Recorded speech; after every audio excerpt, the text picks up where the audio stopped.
ಇದರ ಪ್ರಾಮಾಣಿಕತೆ, ಇದರ ಸತ್ಯಾಸತ್ಯತೆ, ಅದನ್ನು ಸ್ವಾನುಭವದಿಂದ ಹೊಂದಿರತಕ್ಕ ನೀರು ಬೆಳಕಿನ ಮುಖಕ್ಕೆ ತಂದು ವಿವೇಕದ ಪರಿಶೀಲನೆಯಿಂದ ನಮ್ಮ ಸಭಿಕರಿಗೆ ಅರ್ಥ ಆಗುವ ಆತ್ಯಂತಿಕವಾದ ಪ್ರಮಾಣಗಳಲ್ಲಿ ಶ್ರೇಷ್ಠವಾದ ಅನುಭವ ಅಂತ ನೀನೇ ಆಡಿದಂತಹ ಅರಿವು ಎನ್ನುವಂತಹ ಅನುಭವ ಎನ್ನುವ ಹಂತಕ್ಕೆ ಬೆಳೆಯಬೇಕಾದ ಬೆಳೆದಾಗ ಅದು ಶಾಶ್ವತವಾಗಿ ನಿಂತಾಗ ತನಗೆ ಬಂದದ್ದು ನಿಜವಾದ ಅರಿವು. ಒಮ್ಮೊಮ್ಮೆ ಭ್ರಮೆಯೇ ಅಡಗಿಸಿರುತ್ತದೆ, ಆದರೆ ಜೀವನಾನುಭವದಲ್ಲಿ ಅದೆಲ್ಲವೂ ಕಳಚಿಕೊಳ್ಳುವುದಕ್ಕೆ ತೊಡಗಿದಾಗ ನಿನ್ನೆಯದ್ದು ನನ್ನ ಅರಿವು ಅಂತ ನಾನು ತಿಳಿದಿದ್ದು ನನ್ನ ಭ್ರಮೆ, ಅದು ನಿಜವಾದ ಅರಿವಲ್ಲ ಸತ್ಯ ಎನ್ನುವುದು ಮುಂದಿನ ದಿನದ ಅನುಭವದಿಂದ ಗೊತ್ತಾಗುವುದು. ಹಾಗಾದ್ರೆ ನಾವೆಲ್ಲ ಅದನ್ನು ನೀ ನಮ್ಮ ಭಾವಶ್ರದ್ಧೆ ಅಂತ ಕರಿ, ಯಾವ ನೆಲೆಯಲ್ಲಿ ಬೇಕಾದರೂ ಕೇಳಿ. ಹನುಮಂತನ ಜೀವನ ವ್ಯಾಪಾರದಲ್ಲಿ ಅರಿವು ಎಂಬುದಕ್ಕೆ ಅರ್ಥವೇ ರಾಮ. ನೀನರಿತ ರಾಮನ ಕಥೆಯನ್ನು ಕೇಳುವಾಗ, ನೀನು ಅರ್ಥವಿಸಿಕೊಂಡದ್ದನ್ನು ಕೇಳುವಾಗ, ಈ ಕಾಲ ಕಾಮ ಕರ್ಮದಿಂದ ಬಂಧಿತನಾಗಿ ಈ ಸಭಾಧ್ಯಕ್ಷ ಹೀಗಾಗಿ ಹೋದಲ್ಲ ಅಂತ ನನಗನ್ನಿಸುವುದು. ವೀರಮಣಿ, ಯಾವುದನ್ನು ನೀನು ಅರಿವು ಅಂತ ತಿಳ್ಕೊಂಡಿದ್ದೀಯೋ, ಪ್ರಾಮಾಣಿಕವಾದ ಹೃದಯವನ್ನು ತೆರೆದು ನೀನು ವಿಷಯವನ್ನು ಸ್ವೀಕರಿಸುವವನ ಸುಳ್ಳವನು, ಹುಡುಕಾಟದಲ್ಲಿಯೇ ತೊಡಗಿದವನು ಅಂತಾದರೆ ಆ ಅನುಭವ ಇರುವುದು. ಇಂದಿನ ನಿನ್ನ ಈ ಅರಿವು ಅರಿವಲ್ಲ, ಇದು ಭ್ರಮ ಎನ್ನುವಂತಹ ಸತ್ಯ ದರ್ಶನವನ್ನು ಮಾಡಿಸುವುದಕ್ಕೆ ಬೇಕಾಗಿ ಮಾತ್ರವೇ ಆಡುವುದಕ್ಕೆ ತೊಡಗುವ ವೀರಮಣಿ. ದಶಶಿರ ಕುಂಭಶ್ರವಣರನ್ನು ಮತಿಸಿ ಲೋಕ ಕಲ್ಯಾಣವನ್ನು ಸಾಧಿಸಿ ನಿಂತ ರಾಮ ಎಂಬ ನಿನ್ನ ಕಲಿತನದ ಪ್ರಶ್ನೆಗೆ ಉತ್ತರವನ್ನಾಗಿಸಿದ್ರೆ, ಕಲಿತನದ ಇನ್ನೊಂದು ಮುಖವನ್ನು ನೀನು ಅಭಿವರ್ಣಿಸುತ್ತಾ ಒಂದು ಮಾರ್ಗವತೆ, ಒಂದು ಕೋಮಲತೆ, ಒಂದು ಹೃದಯ ಶ್ರೀಮಂತಿಕೆ, ಈ ಜೀವನ ವ್ಯಾಪಾರಕ್ಕೆ ಬೇಕಾದಂತಹ ವ್ಯಾವಹಾರಿಕತೆ ಯಾವುದಿಲ್ಲದ ಒಬ್ಬ ಬರಡು ಒಂದು ಶುಷ್ಕ ರಾಮನನ್ನು ತಾನು ಕಂಡೆ ಎನ್ನುವ ನಿನ್ನ ವ್ಯಾಖ್ಯಾನವನ್ನು ಕಾಣುವಂತ ಹೀಗೋ ಅರ್ಥ ಮಾಡಿಕೊಳ್ಳಬೇಕಾದ. ಆದ್ದರಿಂದ ಭಾವುಕತೆ ಬೌದ್ಧಿಕತೆ ಎರಡೂ ಸಂಗಮಿಸಿದೆ, ಆದರೆ ಶಾಸ್ತ್ರೀಯತೆಯನ್ನು ಮರೆತ ಭಾವುಕತೆ ಬೌದ್ಧಿಕತೆ. ಅದು ಸದಾಕಾಲ ಜಾಗೃತವಾಗಿರುವುದರಿಂದಲೇ ರಾಮನ ನಡೆನುಡಿಯಲ್ಲಿ ಕಂಡುಬರಬಹುದಾದಂತಹ ಕ್ರಿಯೆಗಳಲ್ಲಿನ ಕಾಠಿಣ್ಯ ಎನ್ನುವುದು ಅದು ಕ್ರೌರ್ಯವಲ್ಲ.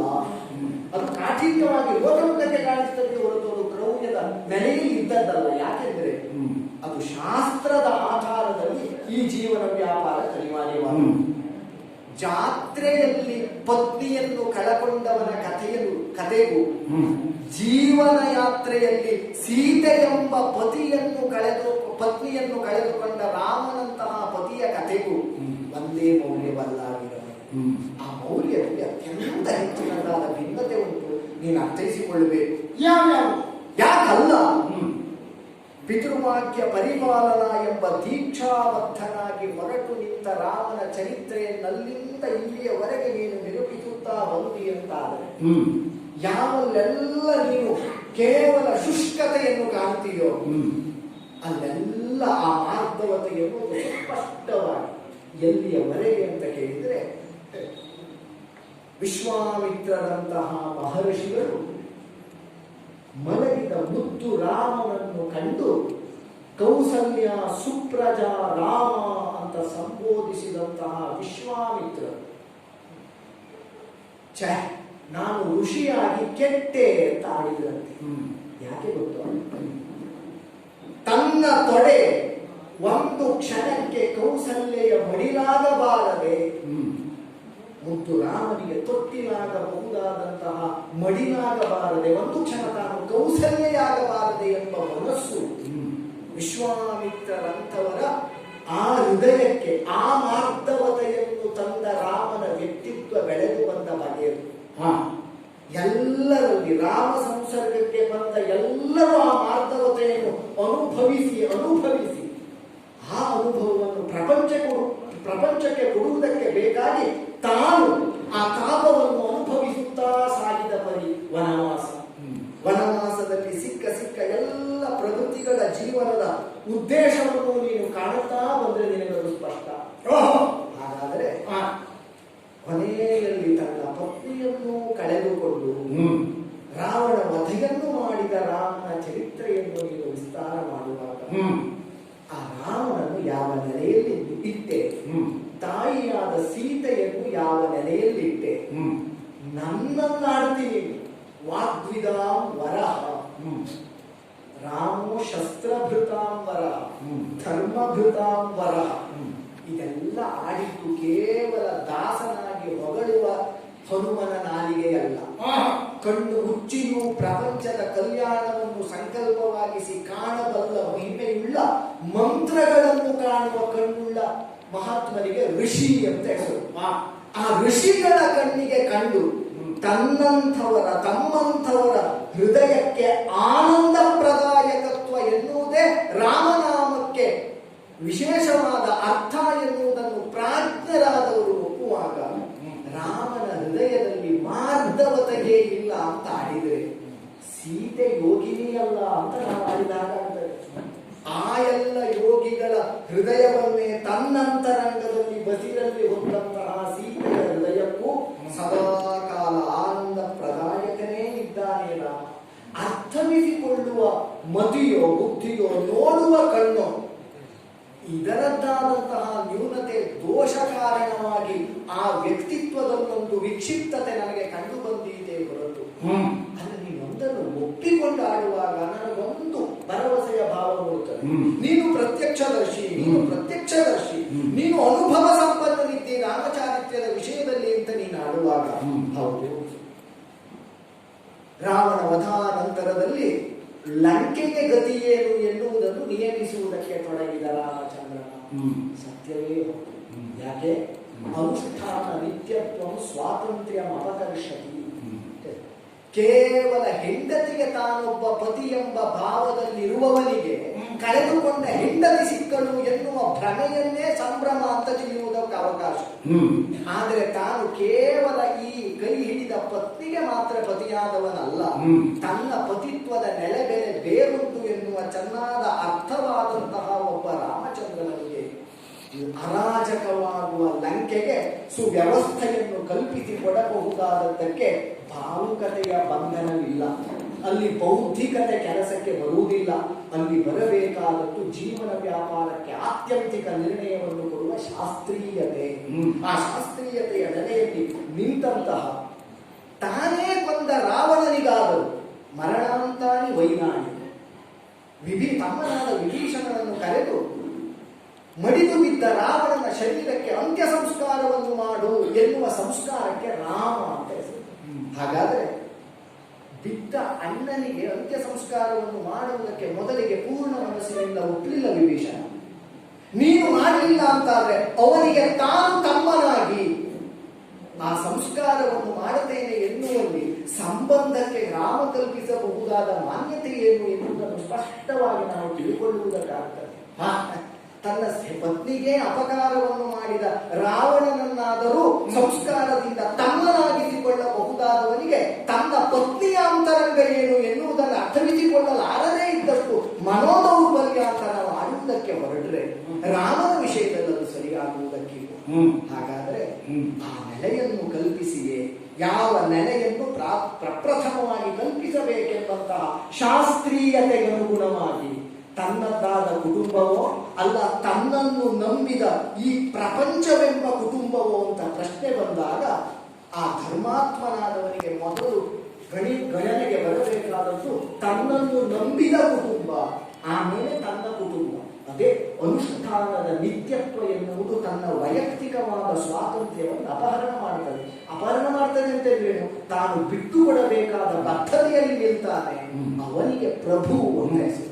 ಹಾಗಾದ್ರೆ ಆ ಪ್ರಭುವಾಗಿ ರಾಮಚಂದ್ರನನ್ನು ಮಾನಿಸಿದ ಯಾವ ಲಂಕೆಯುಂಟು ವಿಭೀಷಣ ಇದ್ದಾನೆ, ಅವನಿಗೆ ಸಿಗಬೇಕಾದದ್ದನ್ನು ಪ್ರಪ್ರಥಮ ನೀಡಿಯೇ ತನ್ನದ್ದಾದ ಮತ್ತೆ ಲಂಕೆಯ ಪ್ರಭುವಾದ ಮೇಲೂ ಲಂಕಾ ಪ್ರವೇಶ ವಿರಮಣಿ ವಾಗ್ವಿದಾಂಬರ.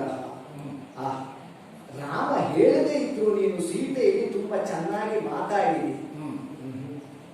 ಈಗ ನೀನು ಯೋಚನೆ ಮಾಡುವಾಗ ನನಗೆ ಅರ್ಥವಾಗುತ್ತದೆ ನಾನು ಮಾತಾಡಿದ್ದಲ್ಲಿ ಹೆಚ್ಚಾಯಿತು.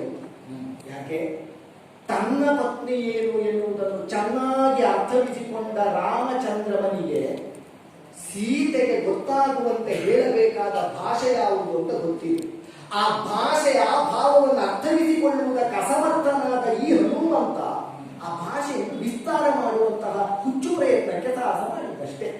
ಇಲ್ಲದಿದ್ದರೆ ಈಗ ಅನ್ನಿಸ್ತಾರೆ ಆ ತಾಯಿಗೆ ರಾಮಭಾವ ಹೀಗೆ ಇಷ್ಟು ಹೇಳಬೇಕಾಗಿಲ್ಲ ಅವರಿಗೆ ಅರ್ಥ ಆಗ್ತದೆ. ಅದು ಅರ್ಥ ಆದ್ದರಿಂದಲೇ ನಾನು ಕೊಟ್ಟ ಅಷ್ಟುದ್ದದ ವಿವರಣೆಗೆ ಒಂದೇ ಸಾಲಿನಲ್ಲಿ ಮುಗಿಸಿರುವವಳು ನಾನು ರಾಮಚಂದ್ರನನ್ನು ಕಾಣುವ ಮನವುಳ್ಳವನಾಗಿದ್ದೇನೆ.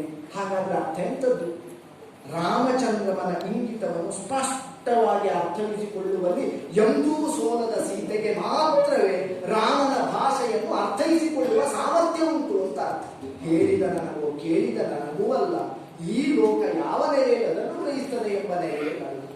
ಬಂದಂತಹ ಸೀತೆಯನ್ನು ಕುರಿತಾದ ರಾಮನಾಡಿದ ಬಿರುನುಡಿಗಳನ್ನು ಎತ್ತೆತ್ತಿ ಆಡುವುದಕ್ಕೆ ತೊಡಗಿ ಆಲೋಚನೆ ಮಾಡುವೀರ.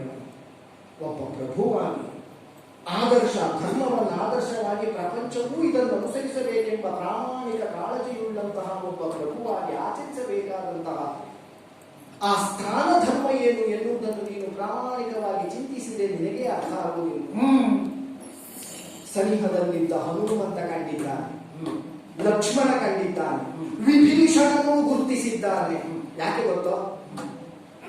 ಅಲ್ಲಿರುವ ರಾಮನ ಭಾವವನ್ನು ನೀನಾಡುತ್ತೀನಿ. ರಾಮನ ಆ ಭಾವವನ್ನು ಕಂಡ ಲಕ್ಷ್ಮಣನಲ್ಲಿಯೋ ರಾಮದಾಸನಾದ ಹನುಮಂತನಲ್ಲಿಯೋ ರಾಮ ಶರಣನಾದಂತಹ ವಿಭೀಷಣನಲ್ಲಿಯೋ ಉಂಟಾದ ಭಾವ ವ್ಯತ್ಯಾಸ ನಿನ್ನರಿಗೆ ಬಂದಿರೋ?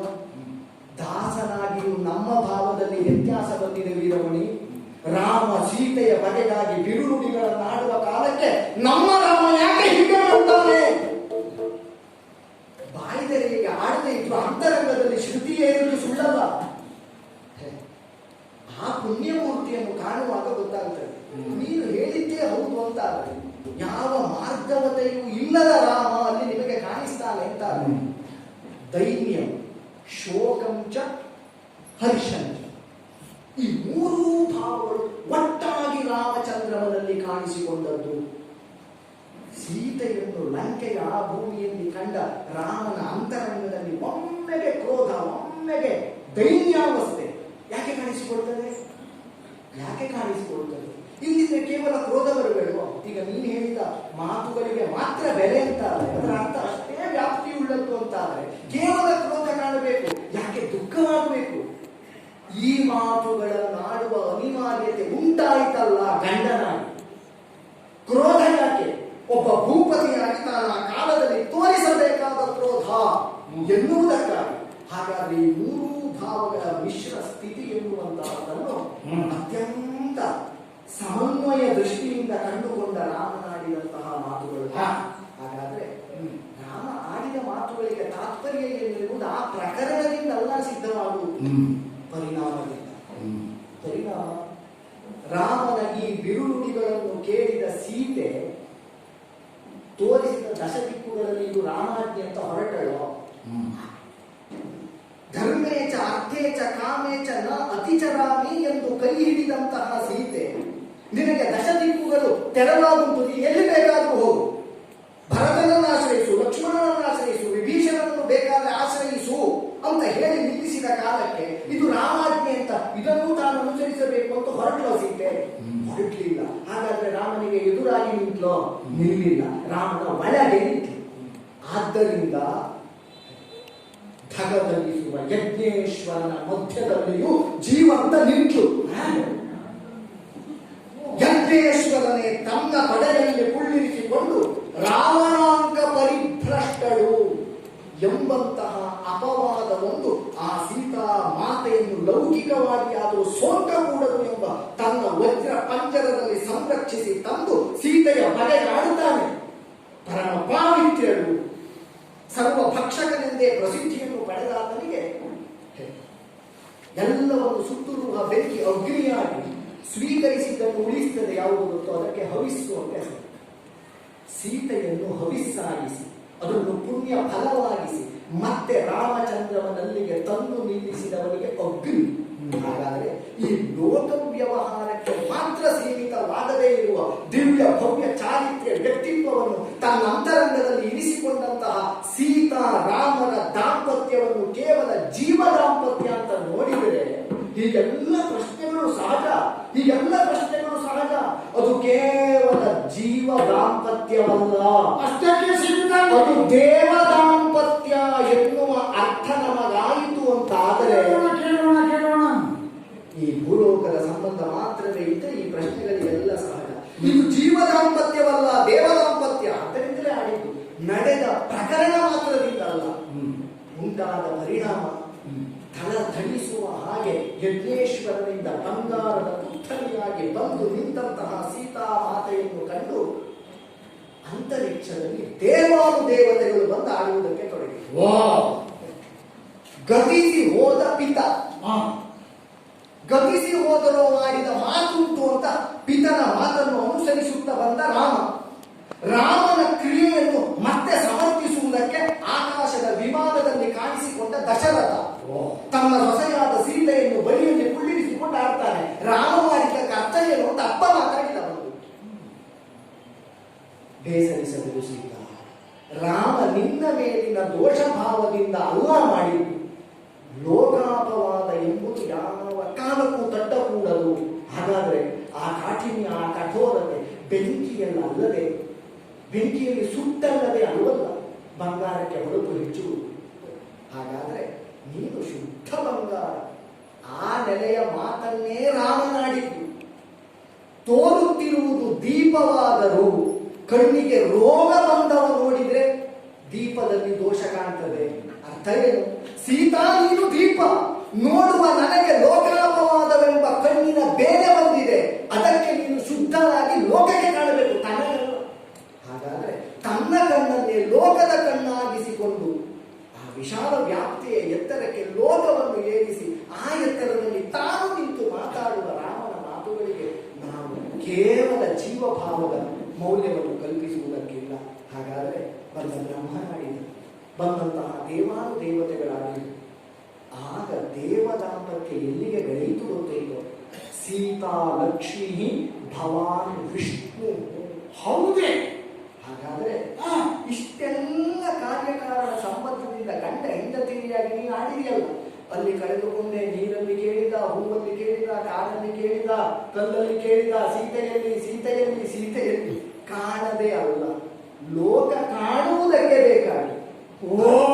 ತನಗೆ ಕಾಣದೆ ಅಲ್ಲ, ಲೋಕ ಕಾಣುವುದಕ್ಕೆ ಬೇಕಾಗಿ ಮತ್ತ ರಾಮನ ಕಣ್ಣಿನಿಂದ ಬಂದ ಕಣ್ಣೀರು ಜಗತ್ತಿನ ಈ ಬಿಸಿಯನ್ನು, ತಾಪವನ್ನು ತಂಪಾಗಿಸುವುದಕ್ಕೆ ಇಳಿದ ಕಣ್ಣೀರೇ ಹೊರತು ಆನಂದರಂಗದಿಂದ ತಾಪಗೊಂಡು ಆ ಪ್ರಭು ಹಾಕಿದ ಕಣ್ಣೀರು ಅಂತ ನಾವು ಅದಕ್ಕೆ ಅರ್ಥವನ್ನು ಕಲ್ಪಿಸಿಕೊಂಡ್ರೆ, ಹಾಗಾದ್ರೆ ಅದು ಅಭಿನಯ, ನಟನೆ ನಿಮ್ಮ ಮುಂದೆ ಮಾತ್ರ ವ್ಯಕ್ತಗೊಂಡಂತಹ ಲಘು ವಿಚಾರ. ಆದರೆ ಆ ನೆಲೆಯಲ್ಲಿ ಅಭಿನಯ, ನಟನೆ ಎನ್ನುವಂತಹ ಮರ್ತ್ಯದ ವ್ಯಾಪ್ತಿಯನ್ನು ತನ್ನೊಳಗೆ ತಾನಾಂತುಕೊಂಡು ಅಂಥದ್ದು ನಿಜವ.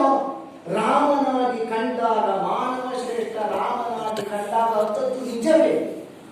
ಕಣ್ಣೀರಿನಲ್ಲಿ ನಾವು ಕಾಣುವ ದೇವತ್ವವನ್ನು ನಾವು ತಿಳಿಯುವುದಕ್ಕೆ ಹೊರಟ್ರೆ ನೋಡೋಣ, ನಾನು ಕಂಡ ರಾಮನು ರಾಮನಲ್ಲದ, ರಾಮನಿಲ್ಲದ ರಾಮತ್ವವನ್ನು ಅಲ್ಲಿಂದ ತಂದು ಪ್ರಕಾಶಿಸುವ ಕ್ರಮ ಹೇಗೆ?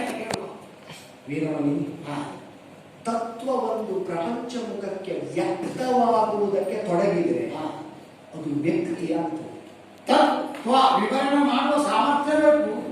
ಅದು ಅದುವೇ ಆಗಿದೆ, ಅದು ಇನ್ನೊಂದು ಅಲ್ಲ, ಅದು ಇನ್ನೊಂದನ್ನು ಮೀರಿದ್ದಾಗಿದೆ ಎಂದು ಖಚಿತಪಡಿಸುವ ಅನುಸಂಧಾನದ ಎಲ್ಲ ಬಗೆಗಳು ನಮಗೆ ಬೇಕು.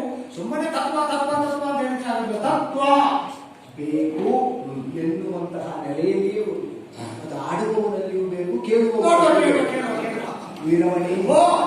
ತತ್ ಎನ್ನುವುದೊಂದು ವ್ಯಕ್ತಗೊಳಿಸುವುದಕ್ಕೆ ತೊಡಗಿದಾಗ ಅಲ್ಲಿಯವರೆಗೆ ತತ್ ಅದು ಅವಳಲ್ಲ, ಅವನಲ್ಲ, ಅದು ಅದು ನಪುಂಸಕದಿಂದ ಗುರುತಿಸಲ್ಪಡುವ ಯಾವ ಗುಣಗಳಿಲ್ಲದ, ಭಾವಗಳಿಲ್ಲದ ಈ ಪ್ರಪಂಚಕ್ಕೆ ಮೂಲ ಬೀಜ ಸ್ಥಾನದಲ್ಲಿರುವಂತಹ ತತ್ ಅದು ತ್ವಂ ಅಂತಾದರೆ, ನೀನು ಅಂತಾದರೆ ಅದಕ್ಕೆ ರಾಮ ಅಂತ ಹೆಸರು. ಸಾ ಅಂತಾದರೆ ಮಾ ಅಂತ ಹೆಸರು. ಮಾಯಾ, ಯಾಮ, ಸಾ ಮಾಯಾ, ಅದೇ ಮಾ ಲಕ್ಷ್ಮಿ ಅಂತ ಹೆಸರು. ಹಾಗಾದರೆ ಯಾವ ನಿರ್ಗುಣ ಗುಣಗಳನ್ನು ತನ್ನ ಅಂತರಂಗದಲ್ಲಿ ಆಂತುಕೊಂಡು ಈ ಲೋಕ ಕಲ್ಯಾಣವನ್ನು ಹಂಬಲಿಸಿ ನನ್ನ ನಿನ್ನ ಹಾಗೆ ಬೀಳುವುದಲ್ಲ, ಲೋಕ ಕಲ್ಯಾಣಕ್ಕಾಗಿ ಇಳಿದು ಬರುವುದಕ್ಕೆ ಅವತರಣ ಓ ಲೋಕ ಕಲ್ಯಾಣದ ದೃಷ್ಟಿಯಿಂದ ಈ ಪ್ರಪಂಚ ಯಾತ್ರೆಯಲ್ಲಿ ಹಾ. ಕೇವಲ ಸೀಮಿತವಾದ ಒಂದು ಜಾತ್ರೆ ಅಲ್ಲ. ಯಾತ್ರೆ ಯಾತ್ರೆ ಸಣ್ಣದು ಜಾತ್ರೆ ದೊಡ್ಡದು ಅಂತಲ್ಲ. ಯಾತ್ರೆಯ ನಡುವೆ ನಡುವೆ ಜಾತ್ರೆ ಬರ್ತದೆ. ಹೌದು. ಜಾತ್ರೆ ನಡುವೆ ಇಟ್ಟರೇನೆ ಯಾತ್ರೆಗೆ ಸೊಗಸು. ಹಾಗಾದರೆ ಈಗೆಲ್ಲ ನಡುವೆ ನಡುವೆ ಬರುವುದು ಯಾವುದಕ್ಕಾಗಿ? ಹಾ. ಭಾವುಕ ಪ್ರಪಂಚಕ್ಕೆ ಆದರ್ಶದ ಪಾಠವನ್ನು ಮಾಡುವುದಕ್ಕೆ ಬೇಕಾದ ಹಾ. ಆ ನೆಲೆಯಲ್ಲಿ ಭಕ್ತೋದ್ಧಾರವನ್ನೇ ತನ್ನ ಸಂಕಲ್ಪವಾಗಿಸಿ ಇಳಿದು ಬಂದ ಪರಬ್ರಹ್ಮ ವಸ್ತುವಿಗೆ ರಾಮ. ಅದು ಪ್ರಕೃತಿ ಪುರುಷ ಸಂಬಂಧದಿಂದ ನೋಡುವುದಕ್ಕೆ ತೊಡಗಿದರೆ ಆ ವಿಷ್ಣು ಲಕ್ಷ್ಮಿ ತತ್ವವೇ ರಾಮ. ಹಾಗಾದರೆ ರಾಮನು ರಾಮನಲ್ಲ, ಮೂಲತಃ ಪುರುಷ ಎನ್ನುವುದರ ಕಣ್ಣಿಗೆ ಕಾಣದ ಮಹಾಗಾತ್ರ ಸ್ವರೂಪಿಯಾದ ನಾರಾಯಣ ಎಂಬುದಕ್ಕೆ ಲಕ್ಷ್ಮಿ ಎನ್ನುವಳು ಕೇವಲ ಸೀತೆಯಾಗಿ ಕಾಣಿಸಿಕೊಂಡದ್ದು ರಾಮನೆಂಬ ನಾರಾಯಣನಿಗೆ ಸಹಚರ್ಯವನ್ನು ಒದಗಿಸಿಕೊಡುವುದಕ್ಕೆ. ಆಡುವುದಕ್ಕೆ ತೊಡಗಿದರೆ ಹಾ. ಭಾವುಕ ಬುದ್ಧಿಯಿಂದ ಭಾಷಾ ಬಲ ಒಬ್ಬದಲ್ಲುಂಟು ಅಂತಾದ್ರೆ, ವರ್ಣಿಸುವುದಕ್ಕೆ ಸುಲಭವಾಗಿ ಶಬ್ದಗಳು ಸಿಗ್ತದೆ ಅಂತಾದ್ರೆ ಯಾರನ್ನು ಯಾವ ಎತ್ತರದಲ್ಲಿ ನಿಲ್ಲಿಸುವುದಕ್ಕಾಗುತ್ತದೆ. ಆನೆಲೆಯ ಪ್ರಯತ್ನದಿಂದ ನಾಲಿಗೆಯನ್ನು ಹರಿಬಿಟ್ಟದ್ದು ಹನುಮಂತ ಅಂತ ತಿಳಿಯುತ್ತದೆ ಪ್ರಪಂಚ ಅಂತಾದರೆ ಅದಕ್ಕೆ ಹನುಮನಾಡುವ ಮಾತುಗಳು ಆಧಾರ ಸ್ಥಾನದಲ್ಲಿ ನಿಲ್ಲುವುದೇ. ನಾನದನ್ನು ಆಡುವುದಕ್ಕೆ ಇಲ್ಲ. ಯಾಕೆಂದರೆ ಜೀವನಾನುಸಂಧಾನ ಭಾವಾನುಸಂಧಾನವು ಹೌದಲ್ಲ. ಈಗ ನೀನು ರಾಮನ ಸಖ್ಯದಿಂದ ಅರಿತುದನ್ನು ನಾನು ಕೇವಲ ಜಂಬೂದ್ವೀಪದ ದಕ್ಷಿಣ ಪ್ರಾಂತದಲ್ಲಿ ಜ್ಯೋತಿರ್ಮೇಧ ಕಟ್ಟಿಕೊಂಡು ಅರಿತುದನ್ನು ಪ್ರತ್ಯೇಕಿಸಿ ವಿಚಾರಗೊಳಪಡಿಸಿ ವಿವೇಕದಿಂದ ಮಂಥನಗೊಳಪಡಿಸಿ ಅದನ್ನ ಇದು ಅಂತ ಹೇಳಿದೆ. ಈಗ ನಾನು ಮಗ್ಗುಲು ಬದಲಾಯಿಸಬೇಕಾದ ಅಗತ್ಯ ಬಂತು. ಪಲಾಯನವಾದ ಅಲ್ಲ, ಕೆಲವೊಮ್ಮೆ ವಿಚಾರದಿಂದ ಪಲಾಯನವಾದ ಮಾಡುವವರು ಮಗ್ಗುಲು ಬದಲಾಯಿಸ್ತಾರೆ ಅಲ್ವಾ? ಇದು ಮಗ್ಗುಲು ಬದಲಾಯಿಸುವುದು ಆಗಲ್ಲ. ಈಗ ನೀನು ರಾಮನನ್ನು ನಾರಾಯಣ ಮಾಡಿಬಿಟ್ಟೆ, ಸೀತೆಯನ್ನು ಲಕ್ಷ್ಮಿ ಮಾಡಿಬಿಟ್ಟೆ. ಅಲ್ಲಪ್ಪ ಬ್ರಹ್ಮಾಂಡಕ್ಕೆ ಬ್ರಹ್ಮಾಂಡ